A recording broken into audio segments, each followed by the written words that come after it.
Fuego inmenso tuve en la boca, dos caras tuve, una de viento, otra de monte. Nada en la naturaleza es humilde, nada es gentil. Con la máscara yo vi al largo diablo de la montaña atravesarme el pecho.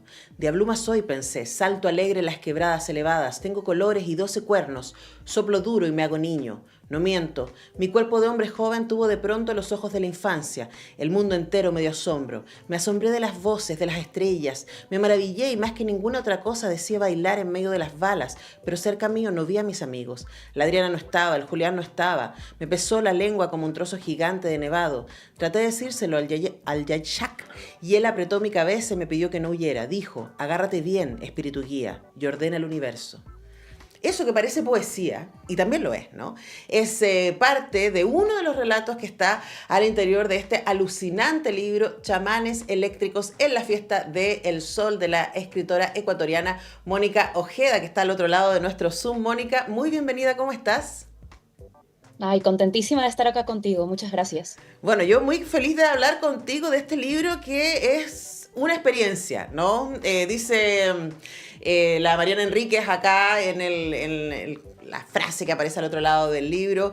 En esta novela, Mónica Ojeda invita a un festival andino retrofuturista en la montaña, psicodelia, volcanes, desintegración y luego el lenguaje que arde y nada es lo que parece. Seguirla en este viaje, sin duda, una experiencia intensa. Y yo pensaba, mientras te leía, Mónica, en cómo jugaste con el lenguaje para reproducir este estado en el que están los personajes, porque claro, la primera parte del libro es este rave, diríamos, ¿no?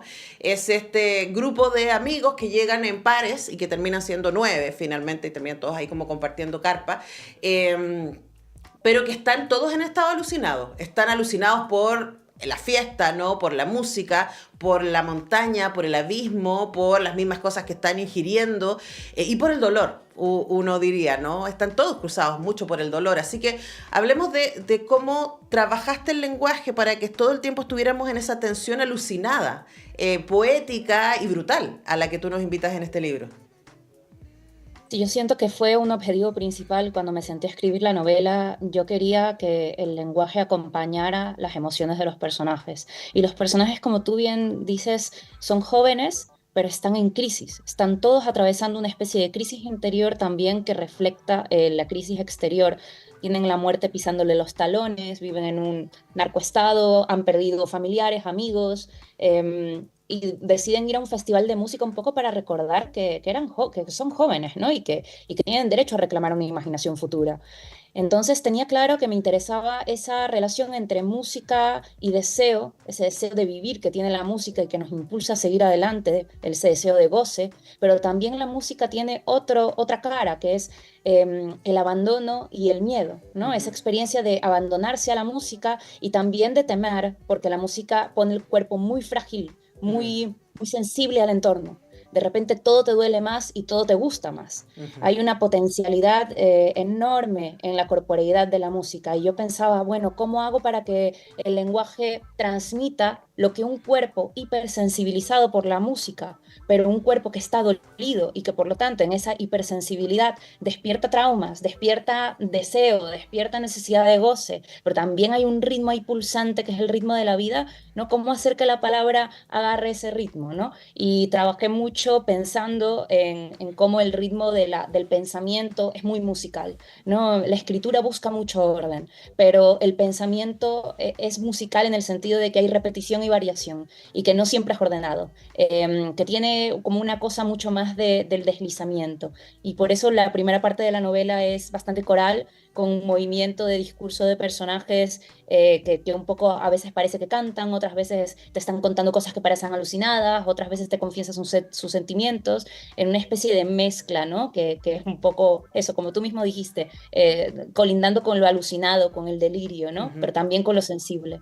Sin duda, de hecho, el primer relato, el de Nicole, que luego va a volver a aparecer varias veces, ella dice, permanecimos en la tienda hasta que el poeta se puso a recitar sobre el escenario. Salimos a escucharlo y temí que las palabras me hicieran algo que yo no quería. algo como cuando escuchas una canción y se te ponen los pelos de punta y lloras, pero no de tristeza, sino de una emoción incomprensible. Y me pareció muy curioso cuando leí esto, Mónica, porque yo vení el fin de semana, además de tu libro, estaba leyendo el último libro de Marcela Serrano, que son notas, de alguna manera biográficas o no, y ella dice algo parecido de la música desde un lugar absolutamente distinto. Dice como algo como de la música no puedo huir. La música me trae emociones que no puedo hacerles el quite, que no puedo racionalizar, están ahí de alguna manera, ¿no? Pero estos cuerpos sensibles que llegan ahí, se exponen a la música, se exponen también buscando, como tú dices, huir de la violencia. Y claro, parte de tu trabajo ha sido considerado como parte del neogótico latinoamericano. Y uno podría decir, bueno, esto es un poco de ciencia ficción, es retrofuturista, porque está ambientado en el año 550 del calendario andino, el ruido solar, que es este festival, ¿no? Pero el 550 del calendario andino, según yo estuve investigando, es como en 20 años más, tampoco es muchísimo año más, ¿no? Entonces, hablemos también de ese futuro que nos pisa los pies y que tiene que ver con la violencia, que tiene que ver con el narcoestado, que tiene que ver con el no sentir seguridad, digo, hogar, más bien en eso estoy pensando. Sí, total. Yo, mira, cuando estaba escribiendo la novela y estuve leyendo muchísimas cosas sobre música y una de las cosas que más me atrajeron o me llamaron es esa vertiente oscura de la música que tiene que ver con la introspección y con el viaje chamánico. Es decir, nosotros cuando pensamos en los viajes chamánicos pensamos en estos seres que tienen contacto con lo sobrenatural, estas personas que tienen contacto con lo sobrenatural, son capaces de tocar eso sobrenatural y regresar al mundo real para hablarnos de ello. Salir y entrar como si fuera a entrar por una puerta y salir por la otra, ¿no? Pero la música tiene mucho de eso. La música toca un lenguaje del cuerpo que es antiguo, que es arcaico, que es muy esencial, pero muy complejo a la vez, y que no necesita ni del sentido, ni de las palabras, ni del significado. Es decir, no necesita de esos espacios con los que nosotros nos narramos el mundo. El cuerpo es y siente antes de que nosotros le pongamos las palabras a esos sentimientos y a esas experiencias del cuerpo.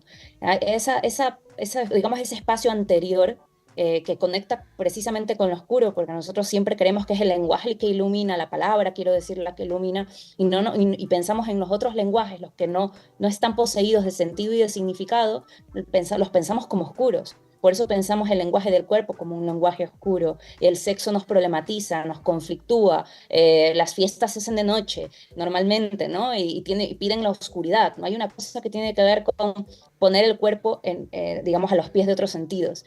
Y de hecho la novela comienza con una cita de Nietzsche que dice que el oído es el órgano del miedo, ¿no? Va por esa parte, ¿no? Yo recordaba una cita de Boesio que dice que cantando se hace más dulce el llorar y que habla sobre cómo la música está siempre conectada, no solamente con la parte oscura de la que estamos hablando, sino también con la muerte. Y eso a veces se nos hace raro escucharlo porque nosotros pensamos en la música y pensamos en lo festivo, pero es que la fiesta se hace en medio del duelo. O sea, si hacemos fiestas es porque el mundo es hostil y porque perdemos cosas. Y festejamos aunque perdemos cosas. Celebramos la vida en medio de que sabemos que la vida es frágil y vulnerable, ¿no? Claro, y además eso es especialmente certero en el mundo andino.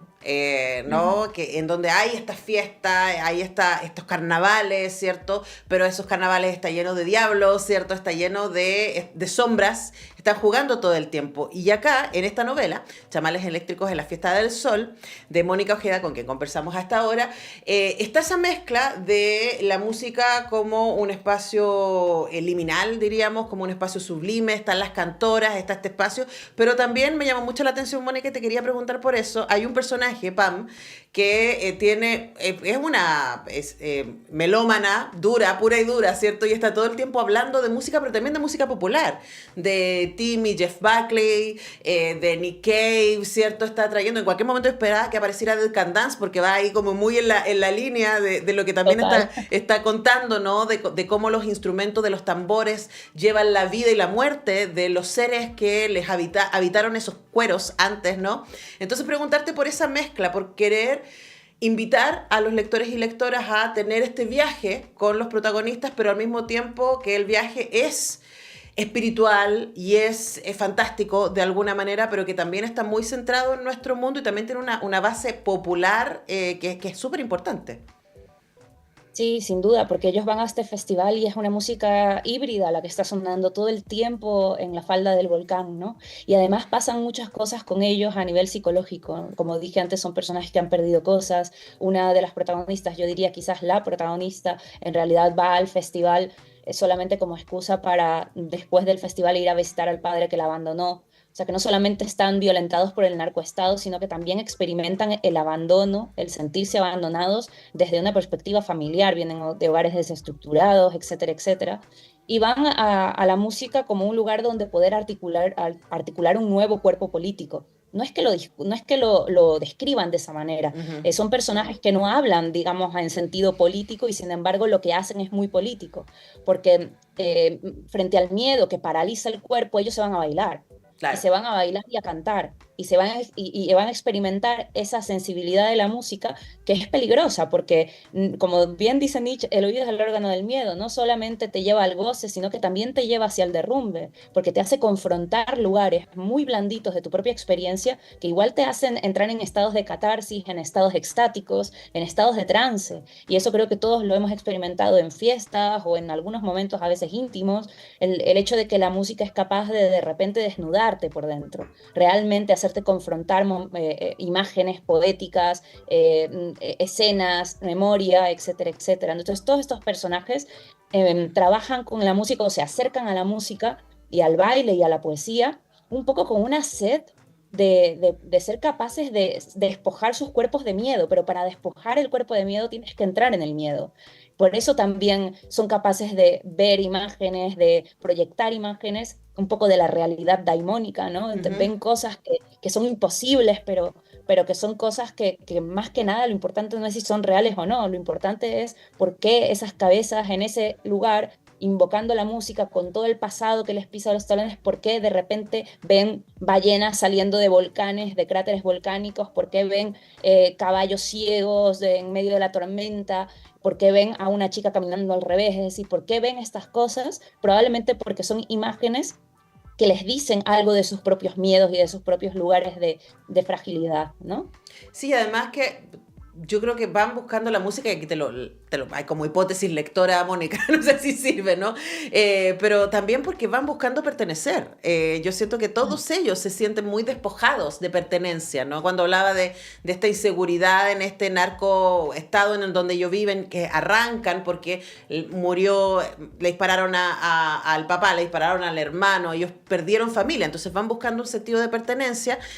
Para terminar, quería preguntarte respecto a ese sentido de pertenencia en el contexto del mundo andino, porque pensaba que es muy delicado, y a mí me encantó cómo lo haces, pero es muy delicado meterse al mundo andino, ¿cierto? Y ser respetuosa con esa tradición, ¿cierto? Y al mismo tiempo jugar con esa imagen, ¿no? Y dar la vuelta y meter guitarras eléctricas y meter rave ahí adentro, ¿no? Y al mismo tiempo los personajes son súper respetuosos con que todo eso está pasando, esta fiesta está pasando en un contexto sagrado, en medio de la montaña, mirando los volcanes, ahí en el abismo de la naturaleza, ahí esos cruces. Cuéntanos respecto a ese ejercicio, ¿no? De levantar lo andino como algo que es ancestral, pero también contemporáneo.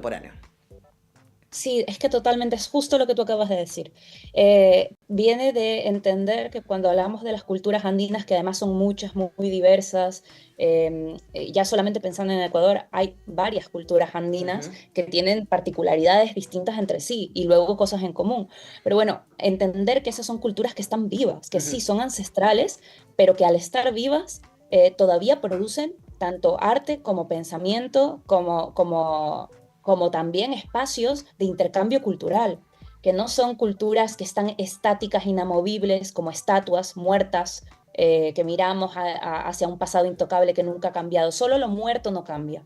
Lo que está vivo está todo el rato moviéndose, conectando con otras cosas. Entonces, el mundo andino que yo conozco, que es el mundo andino que trabajé dentro del festival, es este mundo que es andino, pero también es mestizo y que también está ya conectado con la contemporaneidad. Entonces convive lo ancestral con todo lo contradictorio de las culturas contemporáneas. ujú. Porque son a veces culturas que se contradicen las unas en las otras y sin embargo conviven. Y ese choque, esa especie de choque que se visualiza para mí en la novela con el baile del pogo, la gente de repente Ujú. empujándose mientras baila, etcétera, etcétera, pero que representa un poco la contradicción de la propia existencia, ¿no? Como decimos que los mitos son un poco el intento narrativo de reconciliar lo que en realidad es contradictorio e irreconciliable de nuestras existencias. Son intentos fallidos porque nunca se puede reconciliar lo irreconciliable, pero todo el rato narrativamente estamos tratando de hacerlo. Entonces Ujú. yo me acerqué a la cultura andina siempre desde esa idea de que el pensamiento es capaz de tocar, pero también capaz de pedir permiso para tocar, ¿no? O Ujú. sea, pensando respetuosamente, con una distancia, como habla Simone Weil, una distancia de respeto, es una distancia de respeto, pero también de acercamiento, ¿no? En ningún lugar, por ejemplo, quise hacer un intento neoindigenista y Ujú. ponerme a hablar por el indígena o por la indígena, por la runa, ni por el yachak, ¿no? Como tomé personajes andinos mestizos, personajes incluso de Guayaquil, que es de donde yo vengo, y los puse en un contexto andino, como yo también he ido a contextos andinos de mi propio país siendo costeña, ¿no? Entonces, siempre desde un conocimiento muy situado, ¿no? Sabiendo muy bien con qué personajes me metía, por dónde no tenía que ir, por dónde sí, porque podía hablar con propiedad sobre esto, por dónde no, porque podía herir sensibilidades, no Ujú. tenía eso todo el tiempo en mente. Sí, bueno, y eso se nota, ¿no? Es muy interesante eso de pensar que el lenguaje, como dices, toca y pide permiso para tocar y también señala el abismo. Y dice aquí, Ujú. hasta acá llego y lo estoy mirando, pero se cruza, ¿no? Bueno, yo solo me alcancé a quedar con la primera parte. Imagínense la riqueza de este libro, pues solo hablamos del rave y luego están los cuadernos del Bosque Alto y ahí está la filosofía de el padre, ¿no? De Noah, que es este sujeto que andan buscando todo el tiempo, pero bueno, no alcanzo. Denle una mirada al libro y váyanse de viaje, ¿no? Es un viaje bien alucinante, muy original, de verdad, Mónica. Yo te celebro mucho porque es muy raro encontrarse con un libro que trabaje este lenguaje y que cree este tipo de mundo, que no es un mundo al que estamos acostumbrados a acercarnos, tampoco desde la literatura. Así que Chamanes Eléctricos en la Fiesta del Sol de Mónica Ojeda. Gracias, Mónica, por hablar con nosotros. Gracias a ti. Un abrazo. Un abrazo. Nosotros tenemos que ir a la pausa y ya regresamos con más semáforo.